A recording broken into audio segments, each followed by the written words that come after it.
कि अयोध्या और उसके आसपास के सूर्यवंशी क्षत्रियों ने पिछले 500 वर्ष से साफा नहीं बांधा, पगड़ी नहीं बांधी, छाता नहीं लगाया। में प्रभु राम की जितनी चर्चा हुई उतनी हमको नहीं लगता है कि इसके पहले कभी भी सदन में हुई हो। श्रीमंत गौवंश को काटा तो नहीं जा सकता, मारा नहीं जा सकता है। हम ही लोग हैं जो अपनी गायों को छोड़ते हैं। चाहे विधायक निधि से हम लोग जो उपचार के लिए करें उसमें 10 दिन, अधिकतम 10 दिन उसकी समय सीमा निर्धारित हो और उसमें माननीय अध्यक्ष महामहिम श्री राज्यपाल के अभिभाषण पे आपने बोलने का अवसर दिया, इसके लिए कृतज्ञता ज्ञापित करता हूँ, आभार व्यक्त करता हूँ। आपकी नज़र में हम सभी बराबर हैं, इसमें भी कोई किसी को संदेह नहीं है। 10 मिनट 38 सेकंड, 12 मिनट 32 सेकंड और 8 मिनट तो, लेकिन हम फिर भी प्रयास करेंगे श्रीमान कि गागर में सागर भर दे। आपको टोकने की आवश्यकता न पड़े। श्रीमान सीधे कुछ सुझाव देना चाहते हैं उनको। गत वर्ष महामहिम श्री राज्यपाल के अभिभाषण पे जनता की जो समस्या थी, हर उपभोक्ता की समस्या थी कि बिजली के बिल बहुत बढ़ा चढ़ा करके उनको दिए जा रहे हैं और दलालों के माध्यम से पैसा लेकर के उस बिल को कम किया जाता है। माननीय ऊर्जा मंत्री जी उस समय थे, थोड़ी बहुत आपने सख्ती करी, लेकिन स्थितियां आज जस की तस हो रही हैं और हमको लगता है कि चाहे सत्ता पक्ष हो प्रतिपक्ष हो, सबके सामने ये समस्या आती है। तो इस पे श्रीमान कड़ाई से कोई निजी किसी एजेंसी को दिया गया है जो भी बिलिंग करते हैं, इस समस्या का स्थायी रूप से निदान हम सभी लोग चाहते हैं कि हो। दूसरा श्रीमान सुझाव है कि आयुष्मान कार्ड, इसमें प्रति परिवार 6 यूनिट होना आवश्यक है। बहुत से ऐसे परिवार हैं जो गरीब हैं, पात्रता है उनकी है, लेकिन घर में उनके 6 यूनिट सदस्य नहीं हैं, 6 सदस्य नहीं हैं। तो छोटे परिवारों को भी इसमें सम्मिलित किया जाए। तीसरा श्रीमान निवेदन है कि विधायक निधि से हम लोग जो असाध्य रोगों के उपचार के लिए उसमें धनराशि देते हैं, उसमें विलंब बहुत होता है। पहले तो जिले में जब वो जाता है तो सारे अधिकारी मिलकर साध्य है कि असाध्य है, श्रीमान रोग होता है, बीमारी होती है और 1.5 से 2 महीने से अधिक लग जाता है पैसा पहुंचने में। तब तक प्रायः ये होता है कि मरीज तब तक उपचार की स्थिति में नहीं रहता, वो जा चुका होता है। तो इसकी निवेदन है माननीय मुख्यमंत्री जी से भी कि समय सीमा निर्धारित की जाए। विधायक निधि से हम लोग जो उपचार के लिए करें उसमें 10 दिन, अधिकतम 10 दिन उसकी समय सीमा निर्धारित हो और उसमें साध्य और असाध्य का ये क्राइटेरिया हटा दिया जाए। पैसा सीधे अस्पताल जाता है, सरकारी अस्पताल जो जिनको आपने स्वीकृत कर रखा है वहीं जाता है। तो ये साध्य और असाध्य का श्रीमान ये हट जाए तो इससे बहुत ही सरलता होगी। कई माननीय सदस्यों ने छुट्टा पशुओं, आवारा पशुओं की चर्चा करी। एक ही सुझाव उसमें हम देना चाहते हैं, ये समस्या कोई नई नहीं है। हम सभी लोग गांव के रहने वाले हैं और बचपन से देखते आ रहे हैं कि खेतों में मचान पे किसान रात भर जानवरों को हकाया करते थे, रात भर आवाज होती थी। झाड़ियों से बेड़ लगा करके किसी तरह अपने खेतों की रक्षा होती थी। उससे भी और पहले चले जाएं तो मुंशी प्रेमचंद की एक कहानी है पूस की रात, हम सभी लोगों ने पढ़ी होगी। तो उस समय भी ब्रिटिश काल में भी यह समस्या थी खेतों में आवारा पशुओं के चरने की। श्रीमंत गौवंश को काटा तो नहीं जा सकता, मारा नहीं जा सकता है।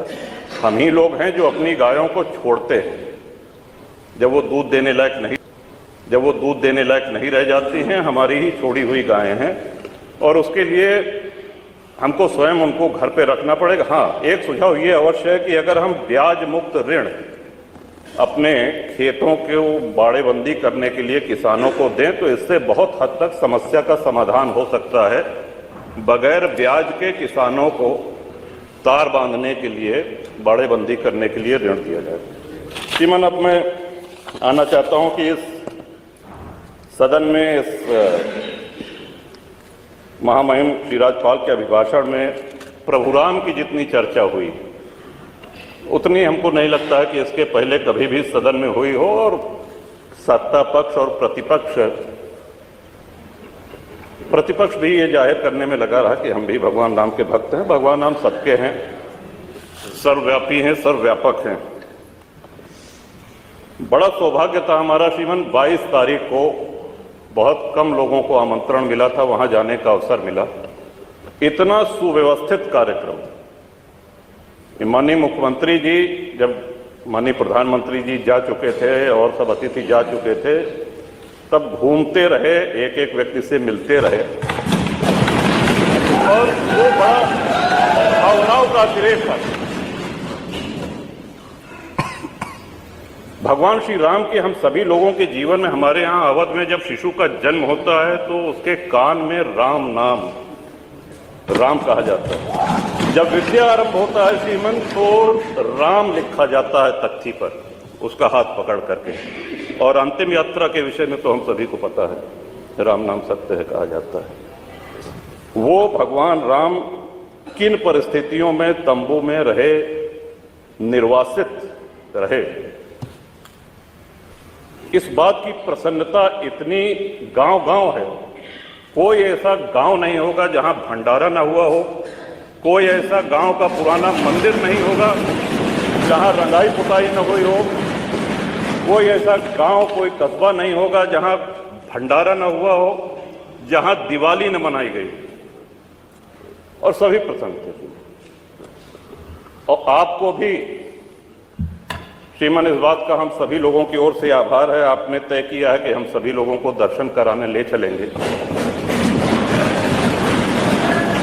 कुछ विधायक अभी चर्चा कर रहे थे कि हम लोग जाएंगे कि नहीं जाएंगे। इस पे चर्चा मेरे विचार से आपके नेतृत्व में, और आप दल से बहुत ऊपर हैं, आपको हम सभी लोगों ने अपना विश्वास व्यक्त किया है, चाहे वो सत्ता पक्ष हो चाहे प्रतिपक्ष है। तो ये यात्रा आपके नेतृत्व में हो रही, तो मेरा सुझाव है कि सभी साथियों को, सभी विधायकों को खुशी खुशी चलना चाहिए। ये कोई राजनीतिक यात्रा नहीं है और उसका अहोभाग्य है जो जाए। आपके माध्यम से श्रीमान एक और निवेदन करना चाहते हैं। श्री राम मंदिर निर्माण में कितनी भावनाएं जुड़ी हुई हैं, इसका अंदाजा इस बात से भी लगाया जा सकता है कि अयोध्या और उसके आसपास के सूर्यवंशी क्षत्रियों ने पिछले 500 वर्ष से साफा नहीं बांधा, पगड़ी नहीं बांधी, छाता नहीं लगाया। विवाह में दूल्हे को साफा बांधा जाता है, पगड़ी बांधी जाती। उनका वो प्रण प्रतिज्ञा आज पूरी हुई है। कितने लोगों की इच्छा,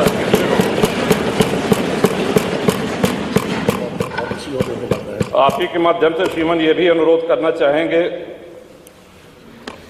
माननीय मुख्यमंत्री जी का भाषण, माननीय प्रधानमंत्री जी का भाषण सुनने का अवसर मिला। वहां पे भगवान राम की इस जय यात्रा में जितने सहयोगी थे, जितने उनके भक्त थे, सभी को स्थान दिया गया है। जटायु जी की प्रतिमा है, निषाद राज जी की प्रतिमा है, वहां बनेगी निर्माणा की, माता शबरी की प्रतिमा है। लेकिन हमारे जैसे अज्ञानी लोग जो संस्कृत नहीं जानते हैं, अगर प्रभु राम की महिमा से परिचित हुए हैं तो पूरा श्रेय गोस्वामी तुलसीदास जी को जाता है। मैं आपके माध्यम से श्रीमान अनुरोध करूंगा कि गोस्वामी तुलसीदास जी की एक प्रतिमा, और उन्हीं कलाकार के द्वारा, श्री अरुण योगीराज जिन्होंने रामलला सरकार का विग्रह बनाया है, उन्हीं के द्वारा निर्माण करके माननीय मुख्यमंत्री जी अगर वो करें तो हम सब लोगों के लिए ये बहुत ही प्रसन्नता की बात होगी कि तुलसी बाबा की वहाँ पे मूर्ति लगे। कवि बेनी श्रीमन हुए, उन्होंने तुलसी बाबा के लिए कहा था कि वेद मत शोध शोध शोध के पुराण सब संत और असंतन को भेद को बताओ तो, कपटी पुराही क्रूर कली के कुचाली जीव कौन राम नाम हो की चर्चा चलाओ तो। कहे कवि बेनी मानो मानो हो प्रकृति पाहन हिये में कौन प्रेम उपजाओ तो, और भारी भव सागर उतार तो कौन पार, जो पे रामायण तुलसी न गाओ तो।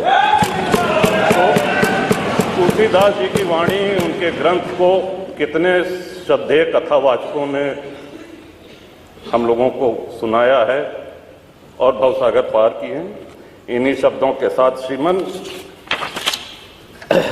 जो हमको कहना था सारी बातें आ गई हैं। क्षेत्र के विषय में डिग्री कॉलेज हमारे हदगुमा क्षेत्र में और बिहार में चाहिए, ये आपके माध्यम से हम कह दे रहे हैं श्रीमन। बाकी शुभकामना और महामहिम श्री राज्यपाल के अभिभाषण का समर्थन करता हूं। बहुत बहुत धन्यवाद।